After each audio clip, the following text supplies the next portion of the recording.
Welcome to the Comedy Den podcast, your backstage pass to the business of funny. I'm Jared Monroe, and today we have my friend Troy Conrad, the legendary comedy photographer. You may not be familiar with his name, but I can guarantee you've seen his work from Tom Segura to Joe Rogan, Leanne Morgan, Gabriel Iglesias. He has taken photos of the best in the business. In today's conversation, Troy shares his wild journey from starting as a stand-up comic himself to becoming the full-time resident photographer of the legendary Comedy Store in Los Angeles. We dig into his hustle of turning art into a career, the legendary Comedy Store hallway photos that shaped his path, and even how Bob Saget got him out of Blockbuster late fees one time. Here we go.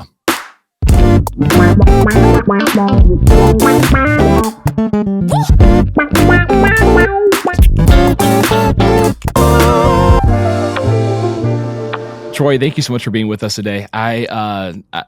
We met in person last year on the set of Joe Rogan's special, his Netflix live special, Burn the Boats. Right.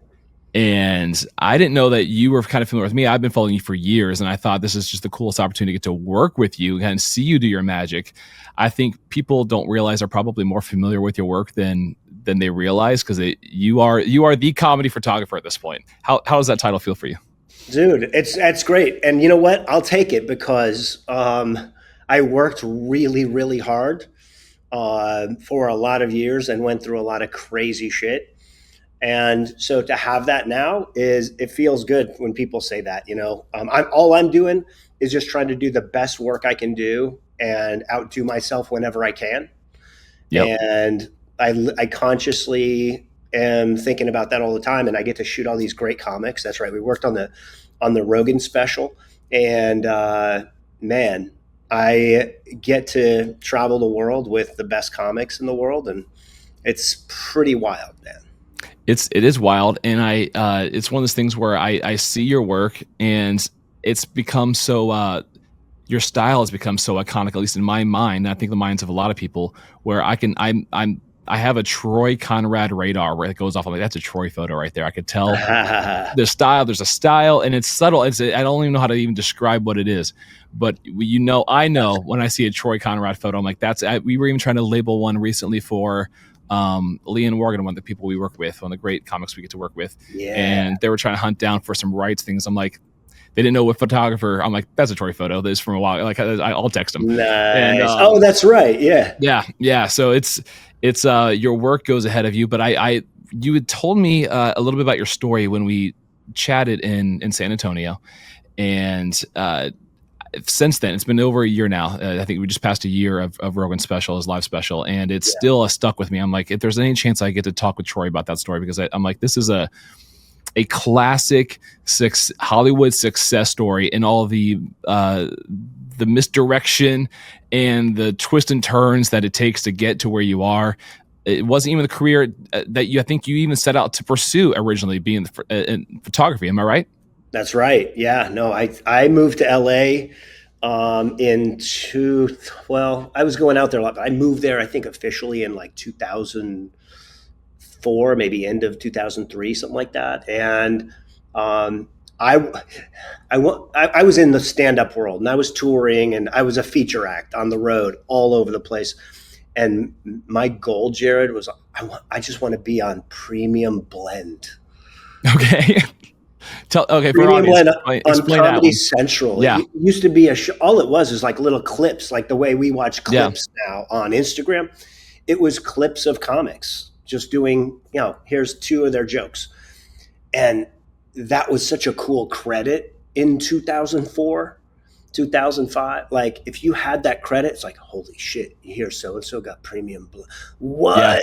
Yeah. I mean, you look back now and that's ridiculous, but to me, I was like, that would make my whole world, my career, if I could just get on Comedy Central for a 2-minute segment on Premium. So I wanted that, right? And then I ended up becoming a filmmaker also while I was doing stand-up, and made some short films that did really well. And then, I've always been an inventor. I mean, since I was a kid. If you asked me what I wanted to be throughout my childhood, it was either an inventor or an ice cream man. Okay. Just the dreams to live there with the stash. Right. Yeah, Yeah. all the Yeah. Why goods. not? Yeah, yeah, Why not both? Yeah. yeah. So I've always been into creating things that haven't been made before, and then I made this around 2010, I think. I'm trying to remember when this was. 2010, early 2011. I made this show called Set List, and that show was improvised stand up, and then it took off. It became kind of a worldwide sensation, and um, and that diverted me from stand up. Like stand up is now over for me because I was doing the show full time, Yeah. producing it and writing it, and then I started creating other shows for TV. That became a big TV show in the UK and Australia, and that just sort of took over my life. So now I'm out of stand up, sort of, and I needed pictures for the TV show Okay. for when we were doing the festivals and stuff. So I Now, started that. when you went to LA, did you already have a background at that point in any kind of film and television Yeah. and production that way? I had video production, and Okay. I had enough photography skills. My dad was a photographer, as a hobby, and he trained me and stuff. So I knew enough to get by, but I never owned until later when I moved out. I never owned my own, like as a kid. I never owned a big DSLR, SLR camera. So I needed photos for the show. It's as simple as that. That's all I wanted to do is, all right, no one else is around to do this. People don't take pictures of comedy, and it'd be good to have it for this new thing called Twitter. And that was the whole purpose. And then my partner on the show, Paul Provenza, when I started taking pictures, he's a director, and Okay. he made the movie The Aristocrats. This dude's a genius. Oh, wow. Wow. And he's like, hey man, you take really good photos. Like you have a really good eye. And I was like, whatever. He goes, no, like legit, you're really good at this. So I kind of took that to heart, and I started taking more photos. And just a pure hobby at that point, just for the love of learning. Yeah, for the love of the game. Yeah. And then one day in around 2014 or 2015, he invited me. He goes, hey, you got to come to the Comedy Store, see this cool show called Roast Battle. So I went to Comedy Store and I watched Roast Battle, and I went, oh my God, this is incredible. This show, Roast Battle. It was Tuesday nights at midnight in the Comedy Store, and it was sold out, and the vibe was electric. And then after I watched it, I went, well, the tragedy of this show is nobody's like taking pictures of it. This is insane. Yeah. And I didn't know anybody at the Comedy Store really. So I came back the next week with my camera, started taking photos, which was totally not okay. And a couple questions. People hated me, and they didn't want me. They didn't want me there. People were flipping me off, hazing me, and the crowd, or you're talking about the comics and people involved in the show. The comics, because I didn't know them. I'm an outsider coming in, and when I started taking pictures around the Comedy Store, they're like, that's not allowed.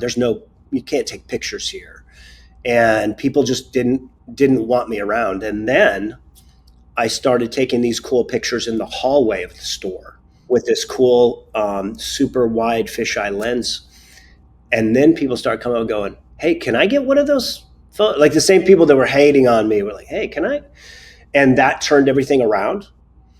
And then people were like, oh, it's kind of cool to have you here. And hey, why don't you come shoot this show and this show, whatever. But my thing was Roast Battle, and that's where I trained. Shooting action in low light is tricky. And it was like boot camp, man. Yeah. It's crazy to think about at that time. I mean, social media wasn't the thing it is today. So these comics probably wanting photos, wanting some documentation of it. Was it just for personal use at that point, or were they using it professionally for websites were obviously, commonplace in the early 2000s, but social wasn't what it is today. So what are they just for? They were there. It's the Comedy Store. They just wanted documentation that they were there. Well, I mean, there was still the beginning of Instagram, Instagram was still this emerging thing that people were posting photos of their food, Yeah. But totally was being used. So they wanted that for socials, right? And I knew that was valuable for socials as well. So that's why I kept it going. Now, I'm curious about the Comedy Store at that time. So Comedy Store, goes through a boom in the 70s and 80s, and then has like a pretty deep valley in the 90s and early 2000s of just they call it kind of the dark ages of the Comedy Store, right? When you're coming in there, it's kind of post that, right? It's just kind of the Rogan era of the Comedy Store that's kind of on the upswing again. Is that kind of where you came into that sort of, is that when you kind of came into the picture there? I was there, and that was the Joey Diaz and Joe Rogan era of the Comedy Store. And, all I did is, look, I believe in doing your work and not doing it with an end game in mind of like, I'm going to do this so I can get money and fame or whatever. All I was doing is like, it's a travesty that no one's capturing these moments. It's an important part in time. And that was my inner monologue. And one day Joe Rogan came up to me and goes, hey, he goes, I think, you're capturing a golden age right now. And I think someday we'll look back and go, oh my God, this is so great that we have these photos. And then he was the first person to buy it, to say, hey, can you make this print for me? Oh, wow. And I was like, oh yeah. Okay. I didn't know what to charge. I didn't know anything. I just did it. And that was a big vote from the universe for me. So at this point, are you finding yourself kind of really building more personal relationships with comics then at this time, as you're kind of getting to know them? They're kind of building some trust with you in those scenes and be in the hallways and things like that. Is that kind of how you felt like you were able to kind of push the narrative forward for your story? The more I was there, the more people were like, they didn't know a photographer. They'd be like, hey, can you do my headshots? And I mean, so a lot of these guys from the Comedy Store, like I end up doing their headshots.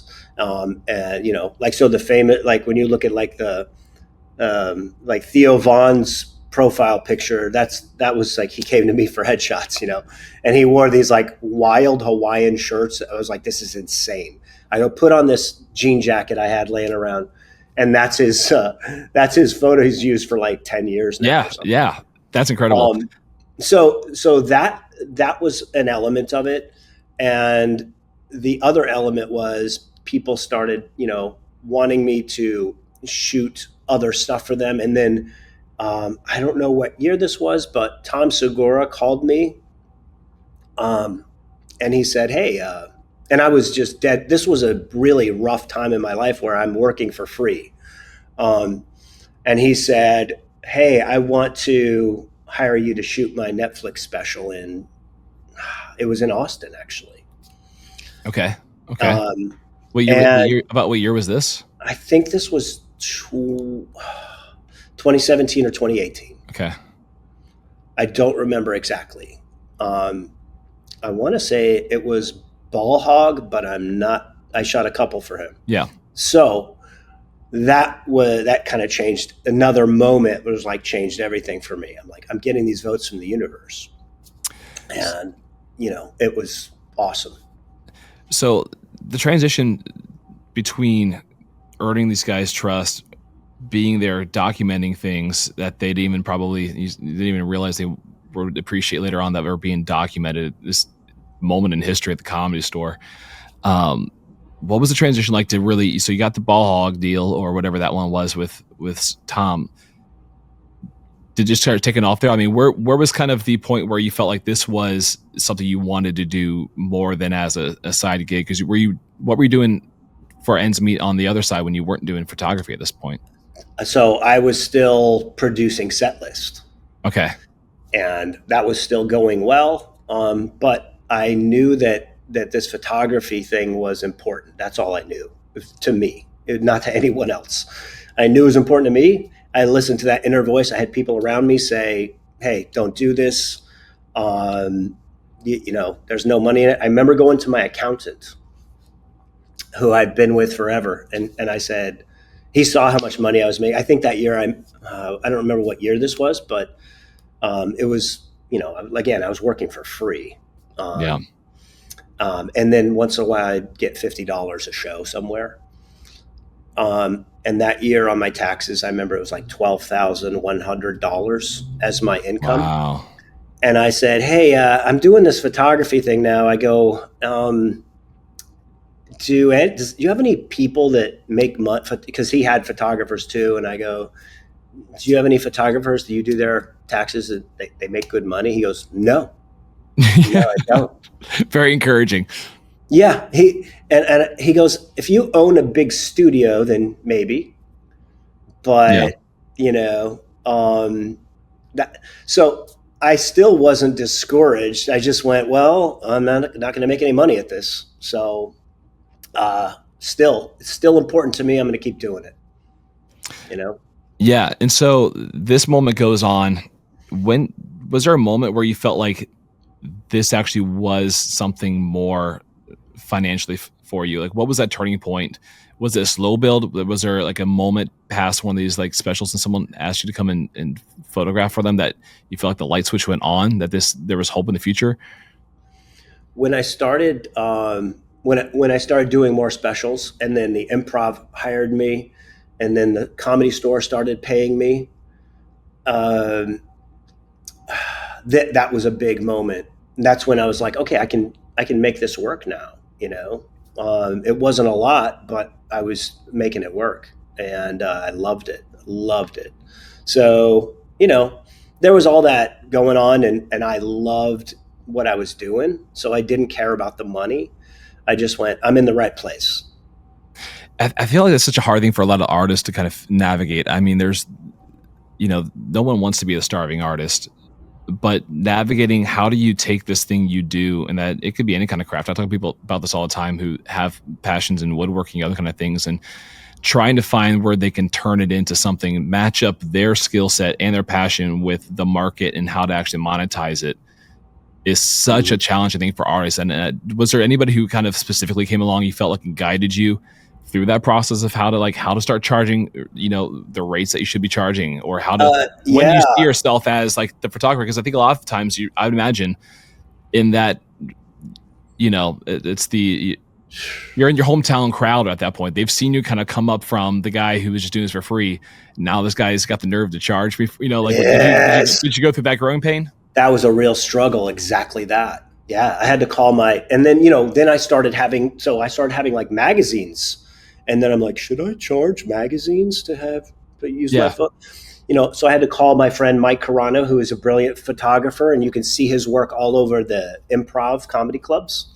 And he said, yeah, he goes, you got to charge something, man. Like, you can't just let people use stuff for free, and you can't shoot for people for free because they're getting a value out of this, and you have to charge. So that was like the turning point. I was talking to Mike, and then I never looked back. I never felt like, because I have that, just the way I was brought up, I have that guilt of like, I don't want to overcharge anybody. I want to be here to help or whatever. But you can't help people make money and do that for free. Like, you can't work for free to help other people make money. That's insane. Yeah. Yeah. And once I reckoned with that concept, I went, I'm not going to feel bad if someone can't afford me. I started referring people. I was like, hey, go to this person. If you only have a couple $100, just here, talk to this guy and he'll take your pictures, Yeah. Yeah. What do you think is for an artist, what do you think is like the kind of the hurdle they're kind of trying to get over to kind of see themselves and value their work that way? Is it just something that's specific to artists? You think that they feel like this is something that they feel, because my brother's the same way. He's an incredible artist. He's always like he's felt bad to charge people things because you feel like it's just my time. It's just my time. I got the resources or the tools. Is there a specific thing about artists you think that struggle with that? That's such a great question. It is such an artist thing to not like feel like you should charge, right? And I also grew up with a mom. My mom had a silk plant business when I was growing up. And she had this for like 15 years. I don't think she ever made a profit because she went, oh, I love helping people, and it was like, hey, you're selling at cost, So I had that it's a mindset of like, well, art, it's something beautiful and you can give it to the world and blah, blah. You have to get over that. You have to say, I'm providing value and here's what the value costs, So that was literally the way I got through that. And there were times where I had moments where I was like, oh, am I overcharging, whatever? But no, I don't. I just get over that. It's like bullshit. It's bullshit. Yeah. Tapes in our head that are like left over from who knows, childhood or whatever. Yeah. What was it like when you did start raising your prices? Was there a moment where you felt like people, maybe they're jarred at first, but then was there a moment with the same people that they felt like they started to respect your work differently or see it differently when you put that value on the invoice? I think so. Yeah, I think so. There was the respect part, but then I just remember one day I just changed all the prices on my website, and it was a significant increase, and I got way less calls. But the interesting thing is, ended up making way more money because the people who could afford me had the money to hire me. Yeah, like I wasn't going to spend my whole career working for people in that in between, like open mic level, just getting started in comedy, whatever. The people who are headliners and selling out big stadiums or, selling out big venues. And then in 2021, I got a message on Instagram from Gabriel Iglesias. And he goes, I'm doing this show.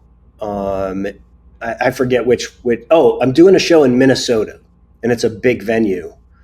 What would you charge? And I gave him the rate, and it was like, it was my rate. I wasn't even comfortable.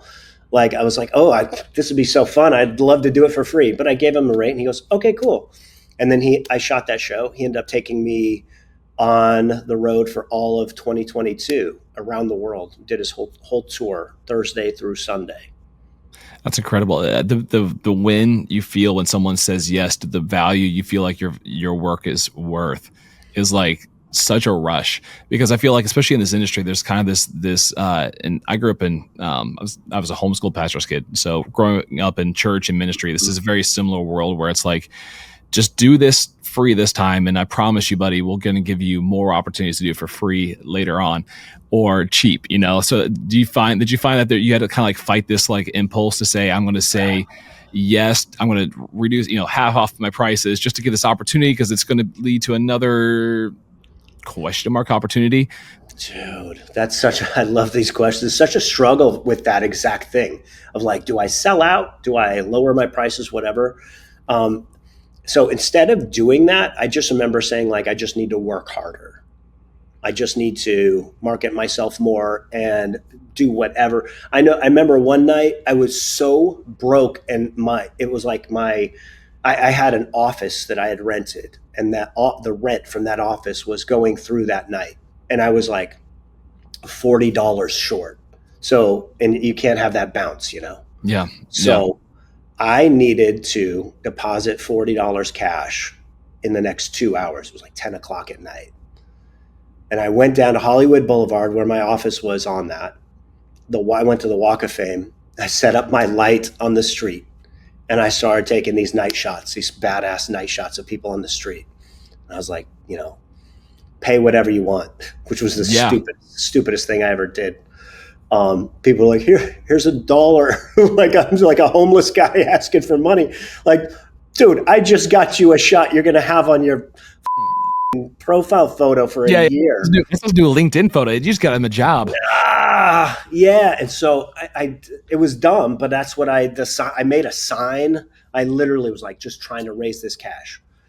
I made it like to the dollar, went to the ATM and made it. So instead of lowering my prices for the world, I went and did this thing just to like, just to bridge the gap.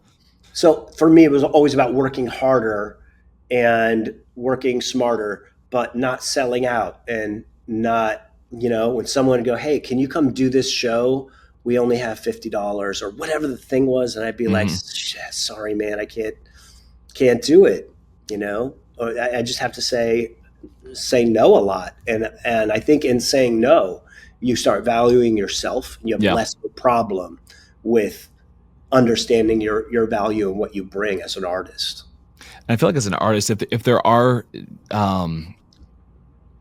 opportunities where I feel like you're like, man, I just want to, this person cannot afford me, but I do want to help this person. I feel like it's almost better to do those things for free than it would be to charge Yes, $50, because then that I feel like signals to people you're worth better, that hey, that I'm doing you a solid. I did not, I'm not doing this for $50 because I'm now worth $50 all of a sudden for a half day shoot, but I'm just doing this for free because I care about like what you and I do does elevate people's careers and can create such a positive impact on what their future opportunities are. And so there sometimes is like this like guilt or this feeling of pressure of like, I don't want to be responsible for this person not making it or something like that. Not that we hold keys to everything, but just my role in their story. But I find that I have found personally that it's almost better to do it for free sometimes than it would be to charge a little amount. I believe in that 100%. I think it was Brad Pitt who said he said, I have two rates for doing a movie, $10 million or free. Yeah. And it took me a minute to figure that out, why that's so valuable, but that's right. Because if you take $1 million, that's your rate now. Yeah. Yeah. So I believe in that. And I did do plenty of free things because I didn't want to lower my rate. And it's like, maybe that person feels like, oh, I owe you on this or whatever, But there's certainly an appreciation for it more than they feel like, well, I paid $50 and Right. Yeah. The value of paying for something is it makes if I'm the buyer, it makes it more valuable to me if I'm paying more for it. I mean, I had a teacher who said it's better to pay too much for something than too little. And I was like, what the fuck? That's the opposite of everything I've ever been taught. But it's true.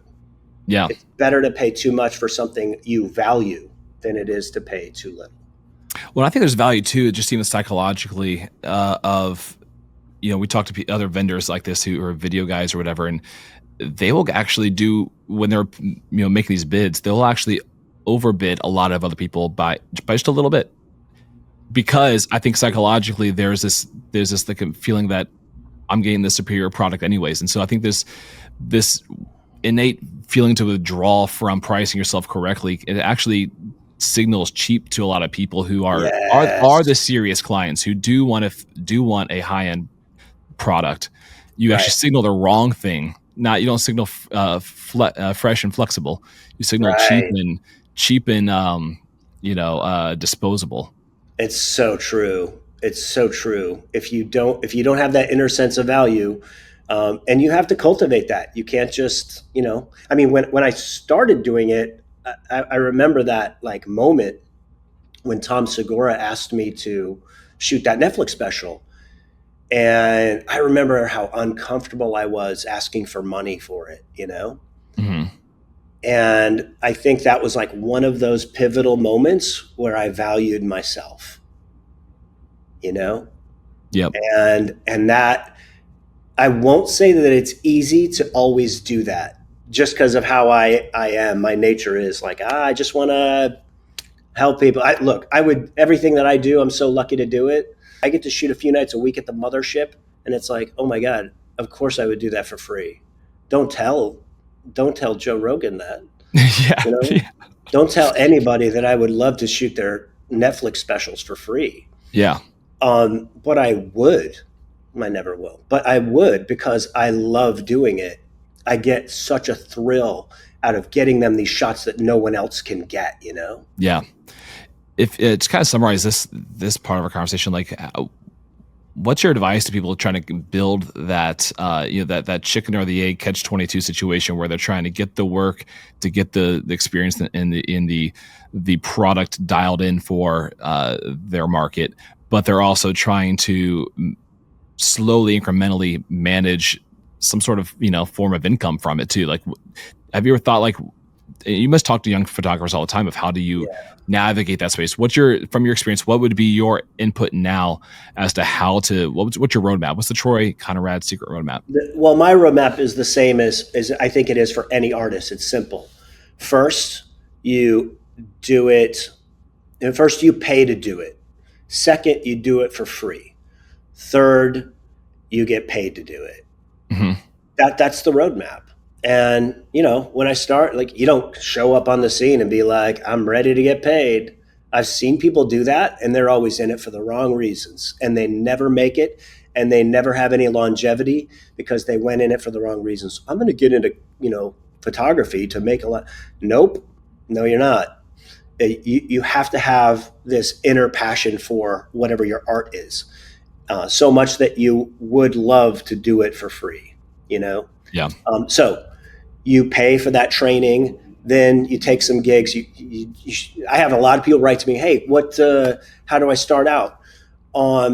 You find a venue that doesn't have a photographer. It's as simple as that. And you say, how about I come in and for the first couple months, I'm going to shoot for free. If you like my stuff, if I really nail it, how about we talk about you hire me and pay me because I'll be adding value to your club. Okay. That's how you no risk for them. No risk. That's how again, I'm not saying this is the way, the absolute way. I'm just saying that's how I did it. That's how I would do it today. And you look around, there's photographers in every comedy club in America now. Yeah. When I was doing it, there was, 3 in the country, maybe. There was just Mike Carano at the Improv, Dan Dion at the San Francisco. He was, at Cobb's and Punchline, and he's like the king of comedy portraits. But and I forget, there were people probably in New York too. I just didn't know that. But it wasn't a thing to have someone in a club taking pictures, and so I think that's how you do that now. Yeah, and I think comedy has also come around to as well, where I think comedy clubs realize they have to market. Comedians realize they have to market. And I think there was this energy for a long time where these moments were kind of sacred in a club and shouldn't be captured almost. Yeah, and it's also hard to take pictures of comedians. I mean, their mouths are mostly in a weird position. It's not like rock music where you're getting them singing. So yeah, it's a hard thing to do well, but there's a lot of people now that are making it work. It's pretty cool to see.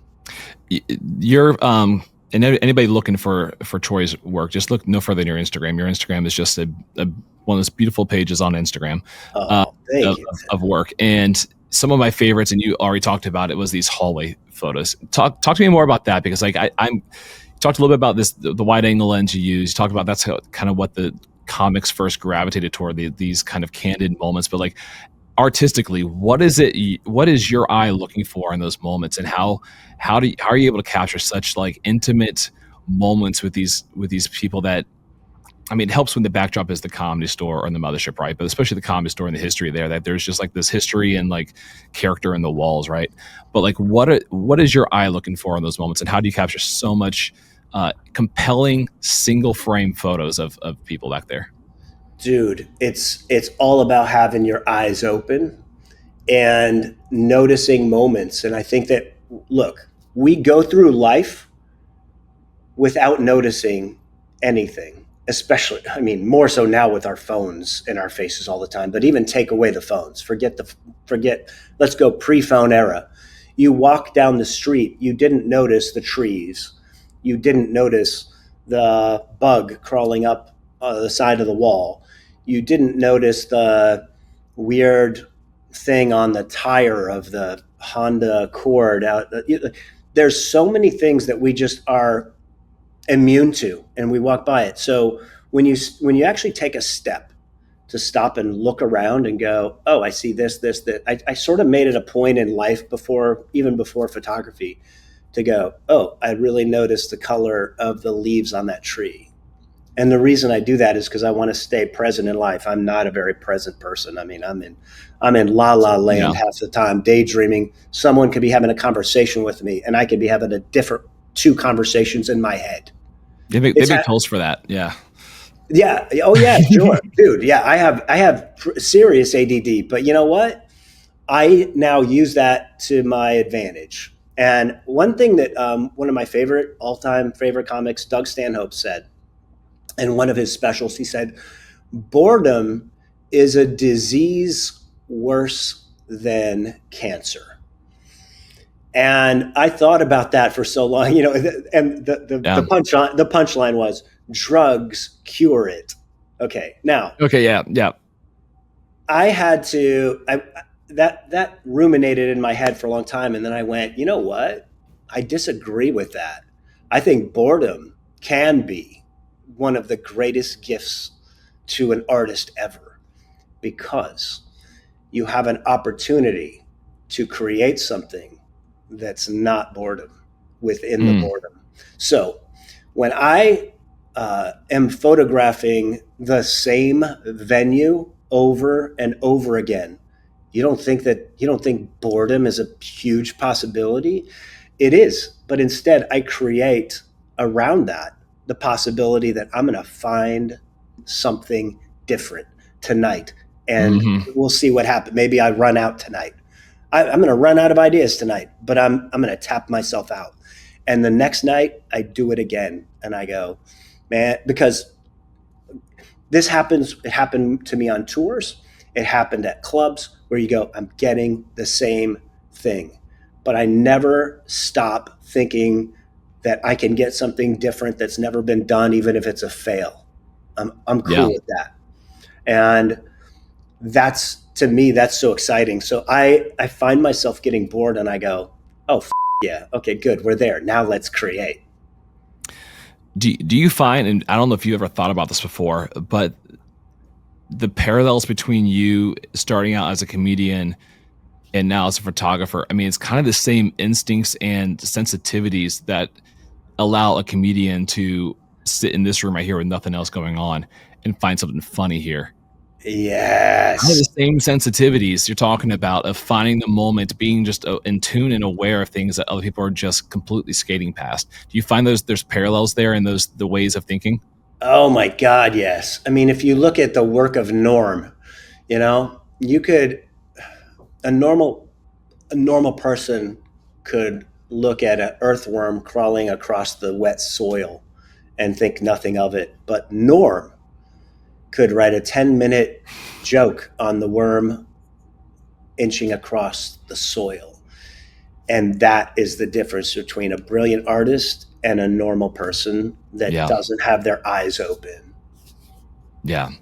The Comedy Store is full of all of its own lore and legend. Is there a favorite story you like to tell about your experiences? I'm sure I've heard some of the wildest things I can't even describe on this podcast at the store. But is there something that Troy Conrad has experienced there that you're like, no one would believe this, but you kind of want to talk about it? Oh my God. This is a therapy moment for you. There's so many. Okay. The first thing that comes to mind, well, just a really fun story. It was not a Comedy Store story, but I started as a public relations guy at the Tempe Improv in 2000, and it was like 2000 maybe, or 2001. Yeah. And whatever year, maybe it's, I don't remember what year, early 2000s.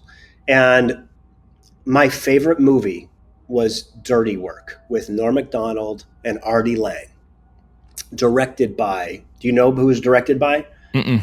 Bob Saget. Oh, wow. Directed that movie. And he came in that week to the Improv, and I at this time, Blockbuster's huge. I had rented that movie, but I kept it. So the late fees were like $82. I was like, I'm going to pay $82 for this. And they sent me a collection notice from Blockbuster. And Bob Saget was there. I spent the whole week with him, driving him around, hanging out. He came over. We had a house party. And I said, dude, I need a favor. Blockbuster's charging me $80 for keeping dirty work too long. Will you write on this collection notice, please excuse Troy from late fees? And he goes, yeah. And then he signed it, director Bob Saget. That is wild and hilarious. I brought it into Blockbuster, 2 teenagers working behind the counter, and they looked at me like, you're full of shit. And then they opened up like the paper, the Phoenix New Times, and they looked at that to see that Bob Saget was indeed in town at the Tempe Improv. Yeah. And they looked back at me and they went, okay. That is the best. I've heard a lot of amazing Bob Saget stories, but that. Yeah. It was pretty cool. It was pretty cool. Yeah. It was pretty cool, so that's just like one of my favorite all-time stories. There's so many millions from the Comedy Store right now. My cold inflicted brain, I have a cold right now, can't think of any, but I mean, just the moments of, I will say that I took this hallway photo I want to say it's Norm Macdonald, David Spade, Nick Swartzen, and Bill Burr all together. And this was my most nerve-wracking moment in photography, certainly up until that point, because I wasn't using a flash. I had to use a continuous light. And I'm using this, this really tricky manual camera. And I have to nail the focus because these guys are giving me 3 seconds of their time to do this photo. Yeah. And now there's a mob standing behind me ready to, can we have our autograph? Can we get a picture with? So I had 3 seconds to get this thing right. And holy shit, I'm so lucky because after I took it, I had this like pit in my stomach. Like, I don't know if I got it. I don't know if I got it. And I did get it. And if you want to, I don't know, I can send it to you. You can put it up. Yeah, please do. We'll put it on screen right now. Okay. Cool.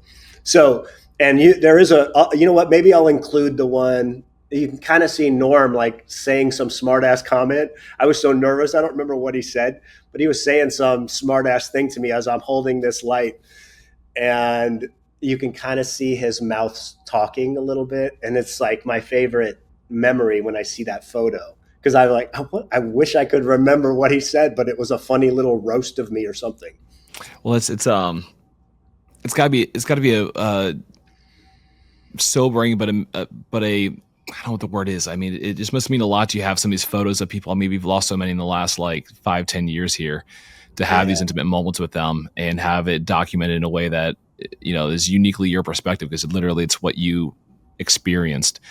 What does that mean to you to feel like you have some of these things that are of guys who aren't even here anymore? Yeah, I mean, I still feel the loss of, so many of these comics. Bob Saget is, is still a really hard one. And Brody Stevens is still a hard one for everybody. But, maybe, I don't remember, like a year and a half before Bob Saget passed, he called me and he goes, hey, I need some new pictures. Can you meet me at the Comedy Store and we'll just get some? And I go, sure. And we went around inside and then out on the street and did some photos and it worked out great. And I'm like, so glad that I had those moments and those photos because they're special. They're special to me, but they're special to a lot of people. Yeah. It's an amazing thing. I think what you do is, it's inspiring. I push everybody whoever's looking for a photographer toward you because I'm like, Troy's the guy. If you can afford him, he's the guy you want there.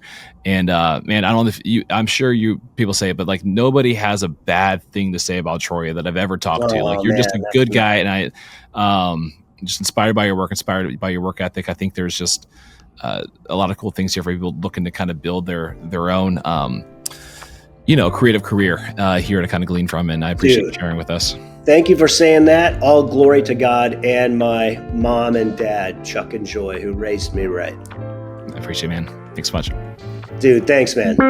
Hey, thanks so much for watching. Be sure to like and subscribe to the channel. Let us know who you want to hear from next. We'll go get them.